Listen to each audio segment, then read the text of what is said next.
Welcome back to Just Giants with Grump and the Cranky Fan, the best damn podcast for the best damn football team. I am your host, the Football Grump, and with me as always is Mike the Cranky Fan. What's going on, Mike? Grump on injured reserve. Finally had my surgery last week. It's the wing is, you could see, is pretty banged up, but I'm starting to feel a little better. I'm going to try to do this without the benefit of Oxy tonight. So let's see how much pain I'm in. If not, I'll just have to start banging some out, and you'll get some loopy commentary. Yeah, I don't know if that would have been better or worse, a better or worse show. It could have been, I don't know, that could have been highly entertaining. It might have even been more intelligent. Who knows? Well, judged by the hate mail I get, it probably would have been a good thing. So, so this is probably one of the biggest weeks, I guess you would say, throughout for any non-season portion of the year. Final preseason game ended, Jets 31, Giants 27, and now all that remains is for, 27 guys to be fired, essentially, from every team. Well, we have to get to a number. That means that we'll have people leaving this team and just as importantly, people joining this team after. But that number has to be 85. So a lot of moving vans coming and going. What's that? It has to be 53. 53. Yes. What did I say? 85. Well, those non-oxys are already kicking in, folks. Strap yourself in. In times past, I believe that there was some early cut down or something like that to 85. I don't remember anymore. Right. Now it's to 80, and now it's all the way to 53. I don't know. It doesn't matter. But correct. Point is, that is in full swing right now. By tomorrow but by the time you're hearing this, by today at 4 p.m., the Giants will be cut down to 53-man roster. And in a show of, I guess, this is a show of class, right? Brian Daboll told the press today that he would tell the players who are being cut prior to practice tomorrow that they are being released. I think that's, something. This is a league where, you shouldn't burn bridges, and you never know who you're going to work with down the line. You'll never know who you'll need down the line. Whether, Brian Daboll in 4 years from now might be the head coach of Houston, and he might want a running back that he let go early for a practice squad or something. And, why burn that bridge now and give that guy another opportunity? So I think it's a classy move from a team. It's desperately trying to put the class back in its reputation. Yeah. So we will know. I don't know what time practice is tomorrow, but I have a feeling that we will know through beat reporters and whatever, pretty much down to 55, 56 guys who it is before 4 p.m. We'll find out for sure at 4 p.m. And then for the next week is going to be a mad scramble around the NFL as players are signed to new teams, moved around, etc., signed to practice squads, clear waivers, etc. It's going to be kind of crazy. I don't think we're going to get too involved in the thick of it. I think we'll just kind of wait for the smoke to clear and then kind of go from there. Unless something major happens, which I don't think is going to happen. Well, let me ask you something, Grump. We got to get to 53. How many more guys besides 53 really should be checking their phones for the Turk to come? Because if, let's say a tight end becomes available from a cut from another team that we'd want to bring in, and that guy may be out. Would you say it's probably 5 to 7 guys on this roster who might survive the 53 but may not be here in 48 hours from now? Easily 5 to 7. I would say more than that. So I did, and we're going to get to it in just a moment, I did my 53-man roster projection after rewatching the game late last night. And when I did it, I found myself, obviously, as you always do, a toss-up between this player added to this position group or this guy over here and making choices that aren't one-to-one, right? Like, I'm not comparing this DB or that DB. It's, do I get an extra DB or the extra edge guy or whatever? All of those guys that I felt like could be cut and swapped for another guy from another roster or for another guy on this team, I highlighted all of them in red, and it was more than 7. I can tell you that much. Right. So yeah, to answer your question, yes. And the Giants already started the day off by making roster moves. O-lineman Josh Rivas was cut. Safety Yusuf Corker was cut. Ryan Santoso, the kicker punter. Keelan Doss and Travis Toivonen, wide receivers. Elijah Griffin, the DB, and Eric Smith, the tackle. Those guys were all cut already today. So there's another 20 coming in less than 24 hours. So by the time you're hearing this in 8 hours. Exactly. Before we get into more of the cuts, I want to go back to preseason for a second. Let's do that. I think one of the best things we really came out of preseason relatively healthy, right? Would you say so? I mean, No. we had, besides the offensive line, I guess, like guys like Shane Lemieux, but I mean, for the most part, how do you how how comfortable do you feel coming out of it with the Nixon cuts that we did get? Horrible. You feel horrible? I do. I guess because I know again the offensive line was the big concern. Um, I don't know. I kind of felt I like mean, I felt like it could have been worse. of course, it could always be worse, but I mean, Yeah. you look at Rodarius Williams isn't playing, and we'll go through these guys and what they mean. But Rodarius Right. Williams not getting like any snaps this summer. Kadarius Toney got basically no snaps this summer. Yeah, but I guess let me reframe my question then. I guess guys got banged up, during camp, but Kadarius Toney's most likely going to be ready when when the season starts. I'm talking about guys that we just lost for the year. Colin Johnson was more ill-timed than I would say important. Yeah. I don't think Colin Johnson is going to be like a motherfucker in this league or anything, but this year seriously could have used him. Darian Beavers, I think, is another one that's like, I don't think he's going to be Ray Lewis, but for this year and on this defense and what it meant for a rookie coming in, I think it was a big deal. Andre Miller's the same way.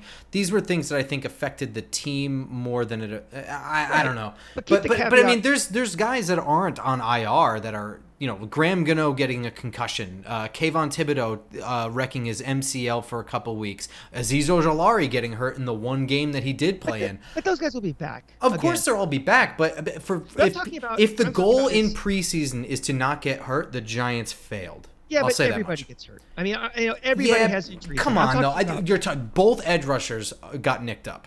Right, but they'll be available relatively shortly. Yeah, but not week one. But not week one. They're out week one already. But I'm talking about like this could have been, fearing the worst of a preseason of guys. We're losing significant players for significant weeks, if not the whole season. I think we survived that. We got banged up. I guess if it's not a 10 on the Richter scale like you're describing, it's still somewhere around like a 6 for a team that couldn't really afford anyone to miss any time. A bunch of starters didn't even get to do anything in the preseason. But I guess if we go, how much worse than other teams? I guess it goes back to the turf discussion we had. I think it's worse than most other. I would say that the Giants are in like, if there's one team that got affected more, I wouldn't be shocked. But two, I would be pretty surprised that there were two teams that got more hurt than the Giants in preseason. All right, yeah, okay, that's fine. Again, now, they weren't devastating. I mean, not everybody got knocked out for the year, but to not have either one of your edge rushers ready for week one when they were both healthy beforehand, that sucks. That sucks. It's huge. I mean, like, wide receivers, the starting 5 wide receivers are going to be Kenny Golladay, who's healthy, but Kadarius Toney, who hasn't been, Sterling Shepard, who hasn't been, Wan'Dale Robinson has. Yeah, but Sterling Shepard was injured before. Can't blame that on preseason. I mean, I'm not going to blame it on preseason, but he's a starter. He's still a starter, whether that happened this year or last year. They didn't enter the season like. The fact that they're relying on him to be a starter, again, maybe because of the Colin Johnson injury, and Sterling Shepard is still hurt from the year before, they simply didn't enter the regular. They didn't end the preseason even remotely on the good side of healthy.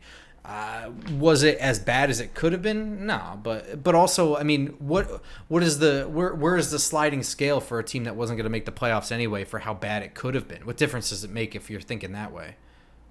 I'm thinking a couple of offensive linemen out for significant chunks of the year, starting the season on IR for sure. I'm thinking Daniel Jones getting hurt. I'm thinking guys we have the biggest question marks on this team not being here, who could be the biggest impact guys. I mean, Saquon Barkley's fine. Daniel Jones is fine. Andrew Thomas is fine as he's going to be. Evan Neal is fine. McKinney is fine. McKinney is fine.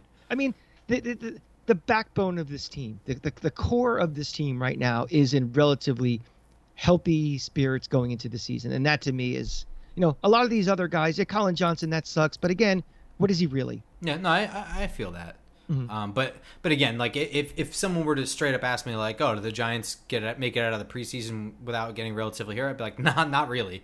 I mean, and part of that is, some of those guys are going to play week one, but like, guys like John Feliciano missing like a whole weekend of practice just from dehydration, and then misses more time later. Like, yeah, he's going to start week 1, but he missed critical time, and I don't really know the health capacity that he's even in to start the season. Like, he might be questionable to start the year already. So, yeah, he's not on IR, but he's not healthy either. He's just available to play. But regardless, all right. Yeah. So, do we want to talk anything about this game in particular? A couple things I have of note, particularly with this game and not, everything else. Other than Tyrod Taylor getting, knocked out pretty early, and it kind of affected what they, I think, wanted to do with him. No, 100% they did, because Davis Webb played like 3/4 of this game. Right. And what did you think of Webb versus Taylor? Tyrod Taylor is a proven guy in this league who can be a very capable backup. Is Davis Webb a proven capable backup in this league? I mean, no. That's it. That's the difference. And again, we're not saying in either of these guys, should they be the starting quarterback of this team? The question is going to be, we are all PTSD from last year, and we don't want all the wheels to fall off this team if our starting quarterback goes down. I think what you see is just a guy who knows the offense pretty well. And he's playing with a bunch of scrubs, so you can see he's not giving a fuck. Like, he's slinging shit sidearm, and it's working. But he's playing with a bunch of scrubs against a bunch of scrubs too, in both games he's played in. I mean, I think he's done a nice job. He's the king of the scrubs, but I think he did well. I mean, like, he did things that I didn't think he was very good at, like escaping the pocket. He looked very good doing. Again, though, the difference between him and Tyrod Taylor is the play in which he got injured on was actually a really good play by him. And I've been fairly critical of him, whatever. But, I mean, that play, he broke outside of the pocket. He kept his eyes downfield, and he hit, I think it was Daniel Bellinger, and it was like a huge play. It was like 20-plus yards. He even, he took a huge shot on that play, too. He stood right up for that. Now, of course, on the flip side, he also broke the pocket on an earlier play and threw one of the worst interceptions I've seen in a while. So he's making the team in your list, right? Not to jump ahead. Tyrod Taylor? Davis Webb. Yes, he's making my team, but it was not an easy decision for me to make. Agreed. Should we just get right into that? Yeah, because I think the points we want to talk about from the game, I think we can incorporate into our position breakdown. So do you want me to just start with the quarterbacks and just run through my list? Yeah, let's go. Okay. Well, then I went ahead and I kept all three. I think that, Brian Daboll and Joe Schoen brought Davis Webb in here to install an offense and get everything, communicated across all players here on the offense, especially Daniel Jones. And, as we get past the preseason now, they can install the nuances of everything. What did you think? I think these are two quarterbacks that could have the potential for getting injured. And I just don't think they want to go through a situation like they did last year. I mean, Daniel Jones has not been healthy a whole season yet. Tyrod Taylor, we saw the hit he took. He's already hurt. So we don't know for sure what the story is. And I just think that, they put him on the non-active roster, and that's a roster spot. But I think it's an insurance policy. We don't want to make this thing get out of control. And I think that's just, an insurance policy for doing it. So I'm fine with the three quarterbacks. I kept all four running backs: Saquon Barkley, Antonio Williams, Matt Breida, Gary Brightwell. Okay. I struggle with this one because Saquon Barkley, we know, is going to be heavily featured in this offense. Antonio Williams has been his replacement, but Matt Breida we haven't seen for like a month. Seriously, how long has it been? You know what it was that one day we went to practice and he had that long touchdown. It's like he just ran off. We never saw him again. Jesus, it's been so long. I don't even remember that. Yeah, he had that long touchdown at the far side when we were sitting in the bleachers across from us, going the long way. Was that him? Yeah. Oh, yeah. Well, whatever. I didn't know it was him. Well, either way, Matt Breida came into this game, and he was gone for a really long time. We were excited to see him, and he comes into this game, and, I don't really know. He certainly looked very fast, but he just didn't seem to be hitting the holes really well, or I'm not really sure what it was. I just feel like there were a few times he either missed a cutback or ran right into his blocker or something like that. On the flip side, I think Gary Brightwell is a guy who I wasn't high on since the moment we drafted him. and it looked like he made the most of his opportunities at running back.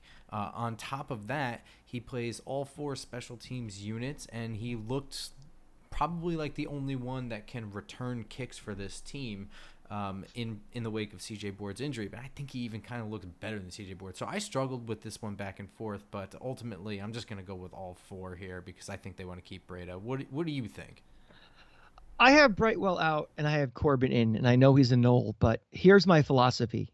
And 9 times out of 10, I want the 4 best guys. And to me, Brightwell is probably better. But if I'm looking at a year where we're really kind of pinching pennies and we're thinking about salary and roster construction, not this year, but the year after, I mean, is it really that much of a difference between Brightwell and Corbin? I mean, noticeable difference.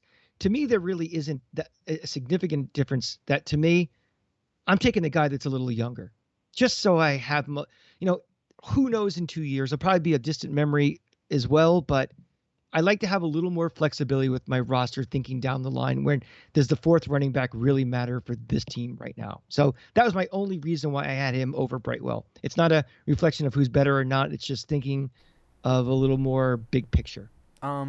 I think Corbin did a pretty good job while he was here, and I can see what you're saying. To me, though, I think he didn't do enough for people around the league to notice him. So I think if you're thinking ahead, he's the guy you can stash on a practice squad, develop him, and see how he's doing in the middle of the year. Maybe he takes an active roster spot due to injury or something. But he's more likely to slip through waivers than Brightwell. Mm-hmm.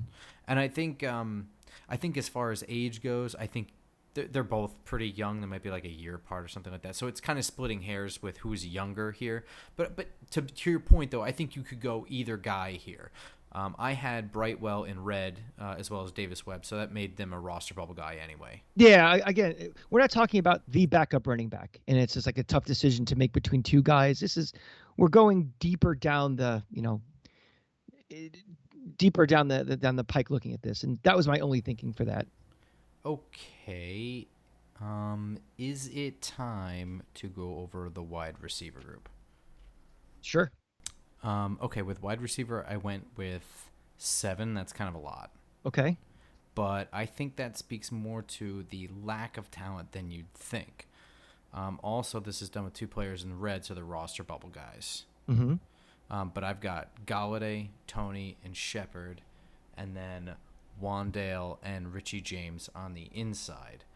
Now, with guys like Galladay and Tony and Shepard as the main guys on the outside, there's a pattern with those guys on the outside, and that pattern is an extensive injury history. So you need to add more guys on the outside. Mm-hmm. The guys on the inside I feel pretty comfortable with, and quite frankly, Shepard might be more of an inside guy than an outside guy. So I felt compelled to add 2 more outside guys behind there. Slayton is one, and the other that I have is Sills. I think that you could choose Bachman if you wanted to, but in either case, I think that other guy, Sills or Bachman, is a guy on another roster. Those are sort of the bottom of the wide receiver depth chart. Let's talk about 2 guys that have had a lot of the attention this whole training camp about, will they be on this team or not, and effort and things. Let's start with Kenny Galladay, and let's talk about the specifically the one play that's been highlighted. I know Bobby over Talking Giants clipped it, and it got a bunch of run. His lack of effort for a downfield block. And what does that represent? What does that mean? And it's led to a whole discussion that people have been kind of thinking about and now are outwardly saying. What are you asking me? Should he be on this roster going forward? Should they just cut their losses and just get rid of him? Cut their losses and just get rid of them.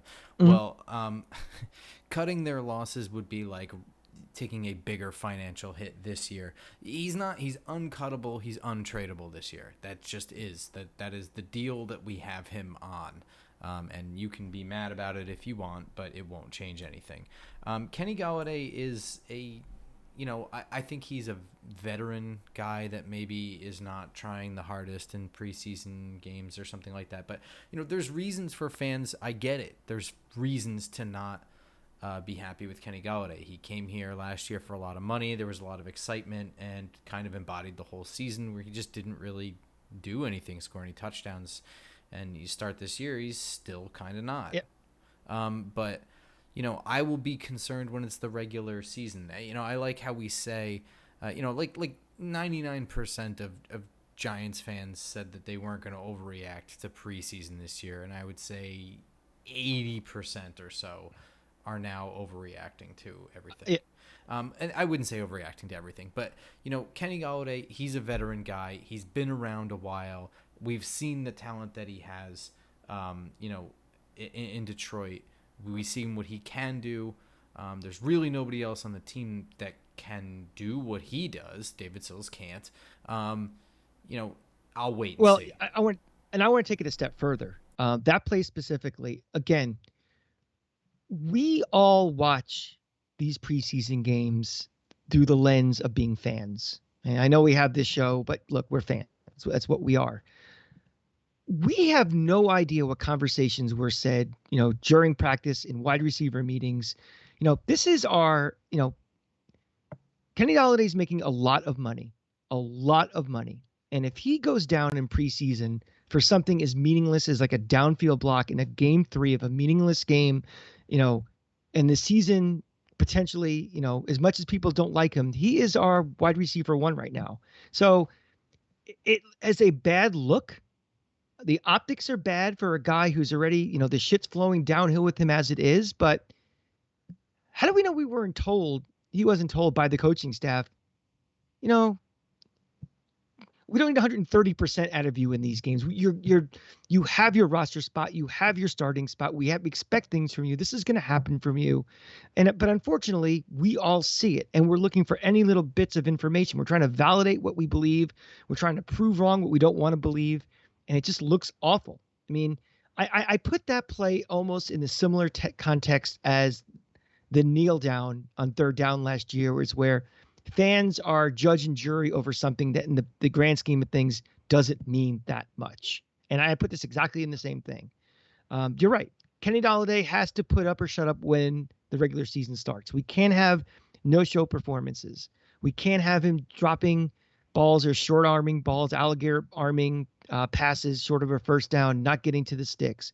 But if you look at the stats this preseason, is it his fault he's only been targeted like 6 or 7 times? That sounds to me like that's something a quarterback needs to be targeting.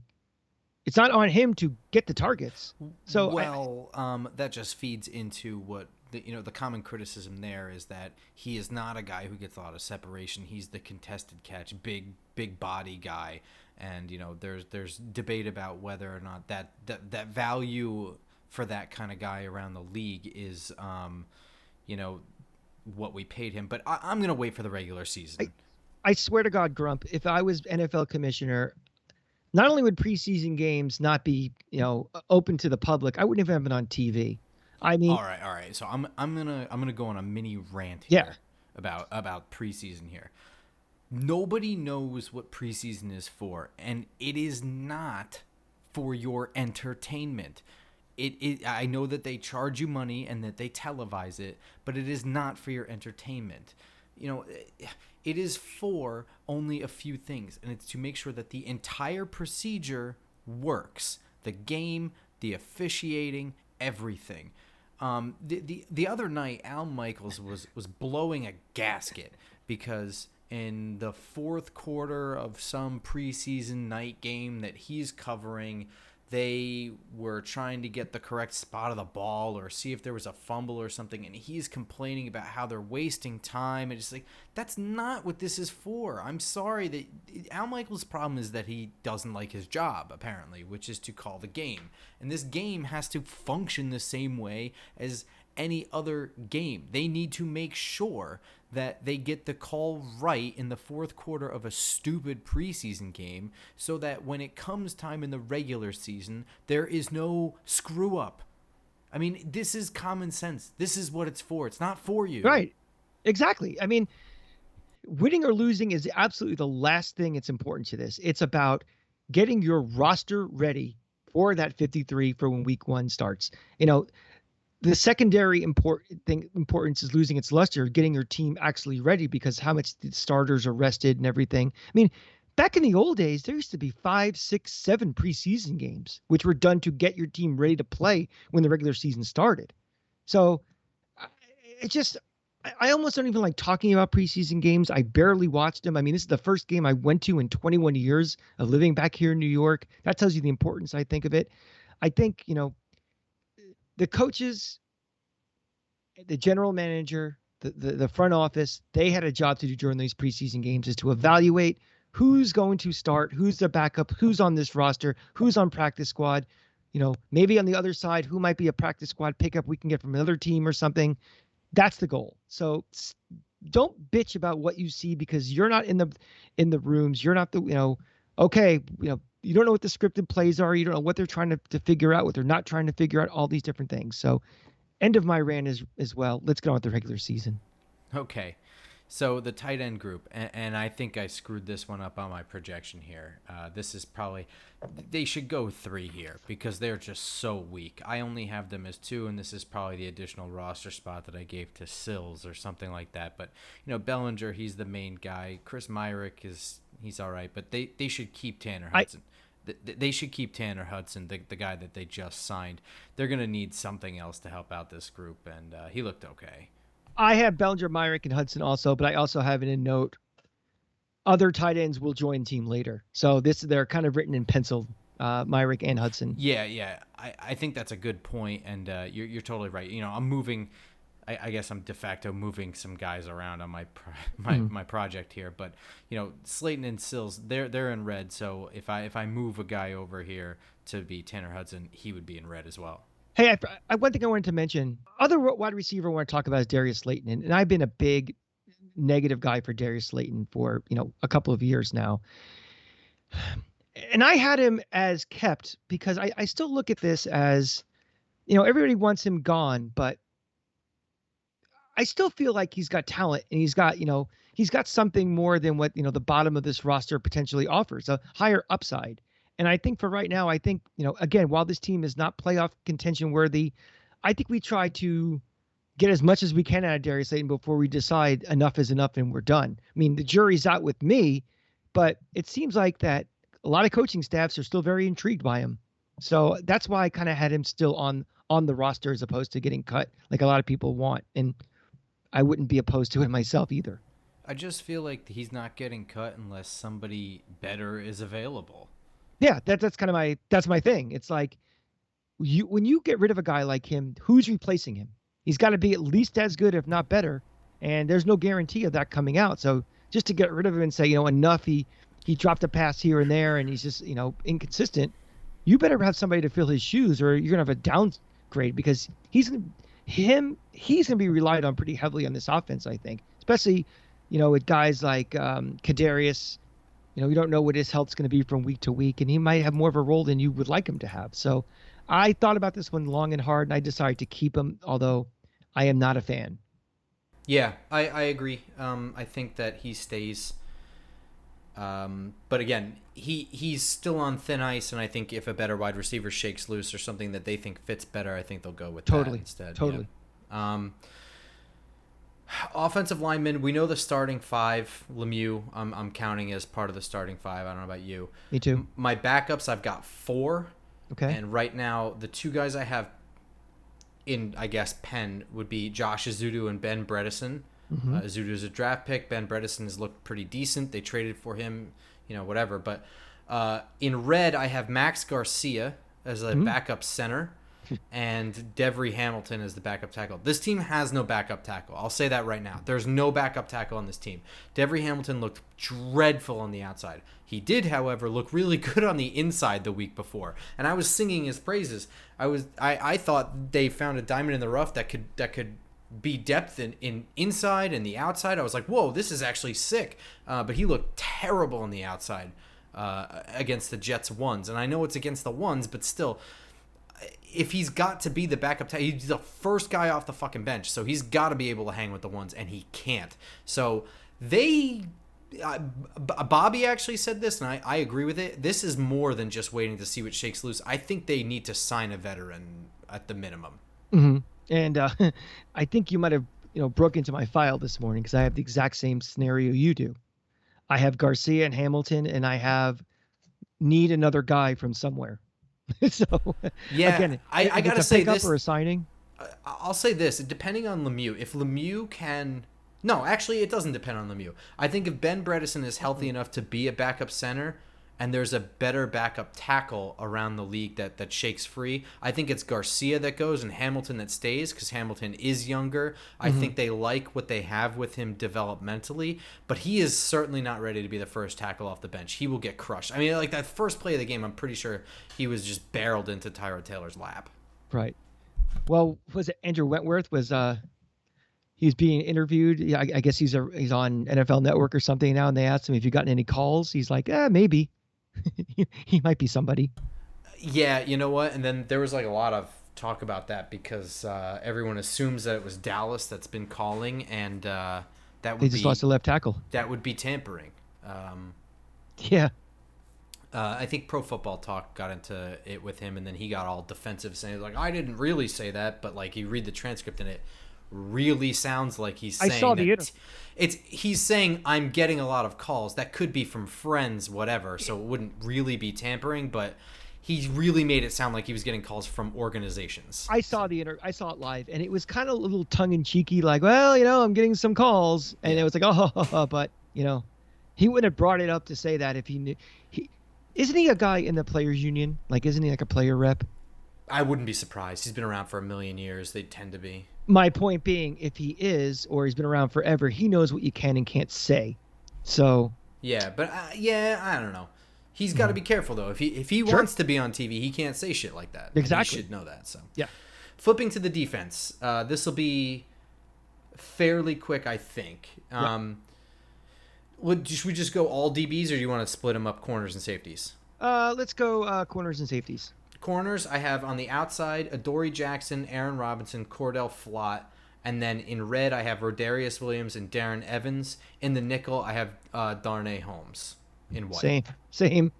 Yeah, and for me, Rodarius Williams, this is the big question. Rodarius Williams to me is tailor made for this kind of defense. He is a strictly man cover corner, and while he is not a lockdown man cover corner, he is fast enough and good enough to hang with wide receivers long enough for the blitz to get there. So he is made for this defense.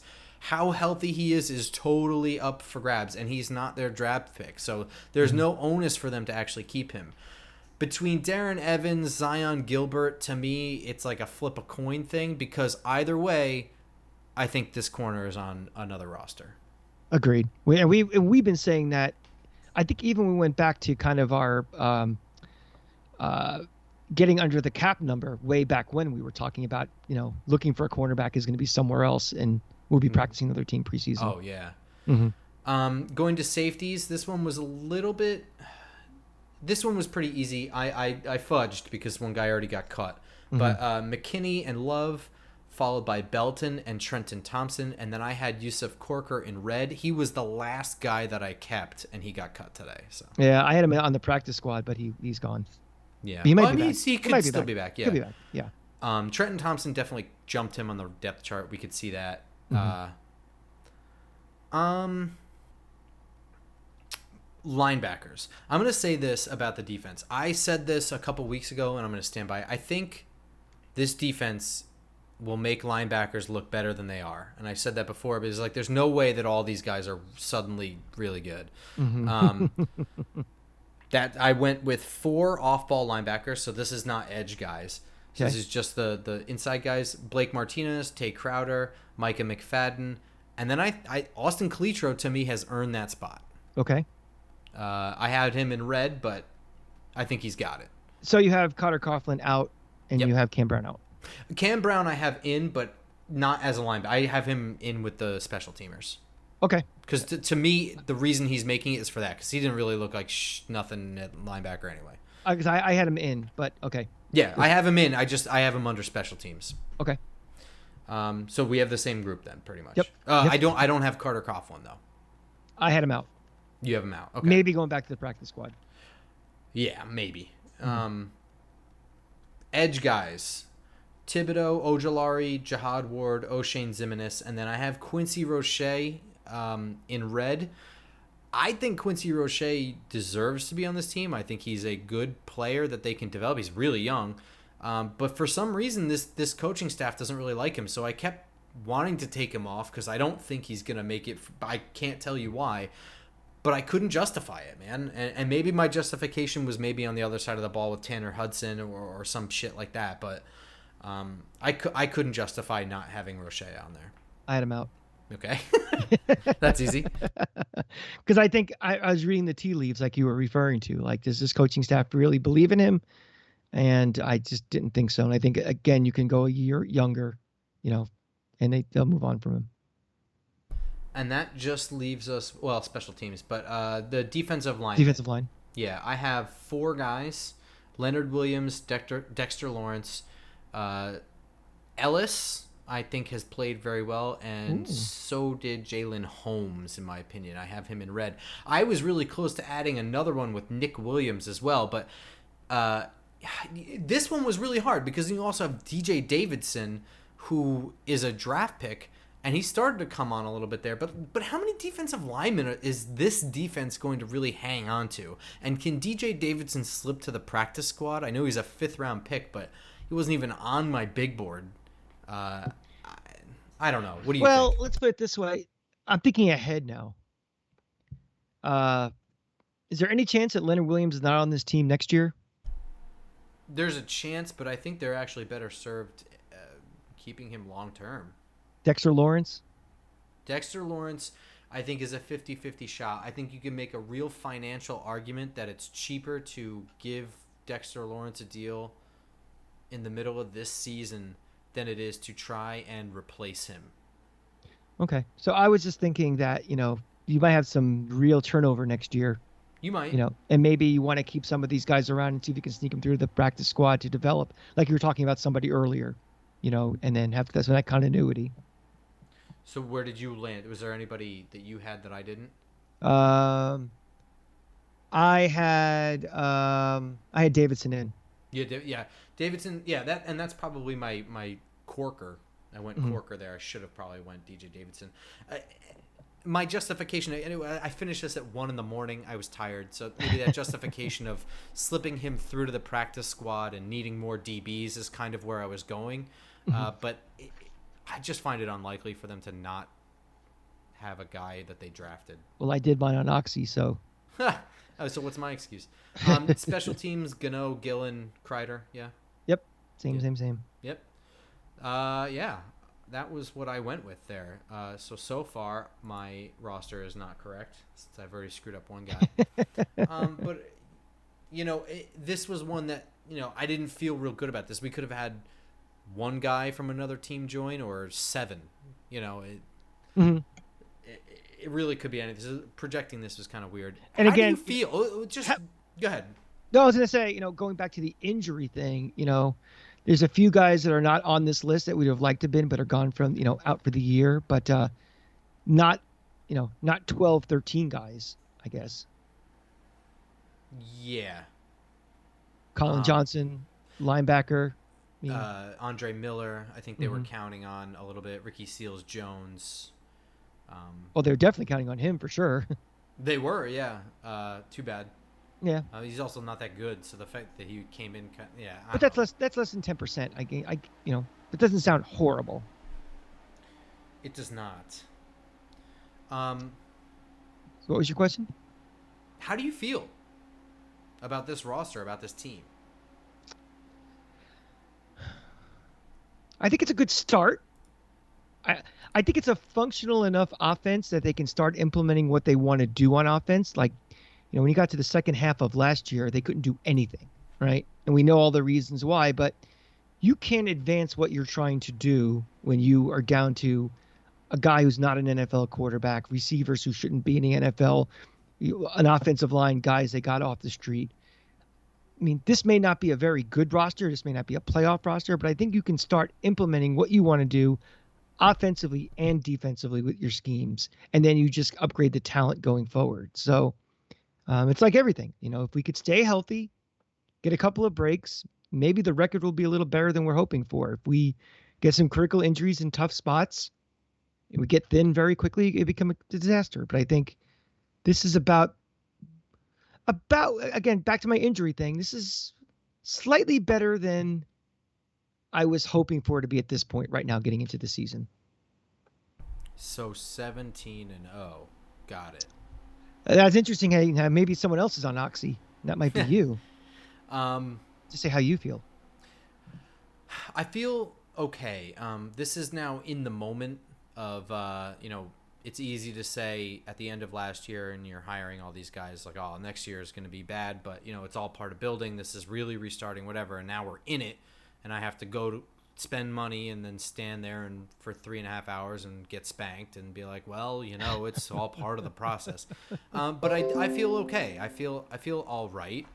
I think that I'm just more than anything excited to see, even in the preseason with vanilla stuff, it was exciting to see an offense that looked like an NFL offense. I'll take it even a step further, that looked like more of a modern NFL offense. Right. I mean, we didn't just see receivers going 10 yards and turning around. Right. We saw, different progressions of receivers doing some different things. Now, the execution may not have been there just yet, and you might have had 100% effort for some guys. But also those throws that are only going 3 or 4, 5 yards past the line of scrimmage, those checkdowns are actually open now. They're not the only thing that he can throw. They're the most open thing, and there's a bunch of yak happening. Whereas in the past, those guys were literally just running 3 yards and just getting smacked. And they're not trying to kill themselves in a preseason game either. They're not going all out for that extra yard. They're not going to lay themselves out. They're making – I heard somebody, I think it was yesterday, was like, well, that was a business decision. Yeah, no shit. Yeah, they're all business decisions. These are all business decisions in preseason. The money is, what you do in the regular season. If you get laid out in a preseason game and you're out on injured reserve, you're out for the year, there's no business to be made. Joe Shane is open for business. He's open for business. All right. This is going to be, like I said, a hectic week of roster shifting. We are not going to be doing an episode every time they sign a new guy. If there is something massive that happens, like somebody huge is cut or somebody huge is signed, we will most likely be doing an episode. But for just about everything else, just follow us on Twitter, football_grump, at the Cranky Fan, where we'll have stuff to say when it happens then. And in the meantime, we'll catch up with all of you next week with all the roster shifting. But before that, at the end of the week, college football officially kicks off on Saturday this week. Thank Christ. So we will be talking a little bit about names to keep an eye on throughout the year for the Giants through the draft, and this weekend, just some guys to start taking a look at. Yeah, I'm heading on a plane down to Gainesville this weekend to see Florida, Utah. So there'll be a bunch of guys on offense and defense that I want you to kind of, if you're going to be watching that game, keep an eye out for, because players of need and positions of need for us that, could be fun to watch throughout the season. That's right. And all of that stuff can be found on our YouTube page, as well as iTunes, SoundCloud, Spotify, Google Play, etc. So be sure to follow us there so you can get all this cool shit. And we will see you guys next time. Go Giants. Go Giants.